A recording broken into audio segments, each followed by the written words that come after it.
कौमी एहतिसाब ब्यूरो नैब ने 190 million pound scandal case में इमरान खान की गिरफ्तारी के लिए मुख्तलिफ ऑप्शंस पर गौर शुरू कर दिया।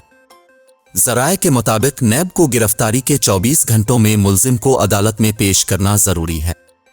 नैब ज़राए के मुताबिक अडियाला जेल में जिस्मानी रिमांड के हुसूल के लिए वजारत कानून का नोटिफिकेशन ज़रूरी है।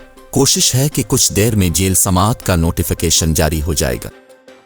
नोटिफिकेशन जारी होने की सूरत में एहतिसाब अदालत के जज मोहम्मद बशीर अडियाला जेल में समाअत करेंगे। वाज़ेह रहे कि गुज़िश्ता रोज़ इस्लामाबाद की एहतिसाब अदालत ने चेयरमैन PTI के वारंट गिरफ्तारी जारी किए थे और अदालत ने वारंट गिरफ्तारी की तामील के लिए सुपरिंटेंडेंट अडियाला जेल को हिदायत जारी की थी।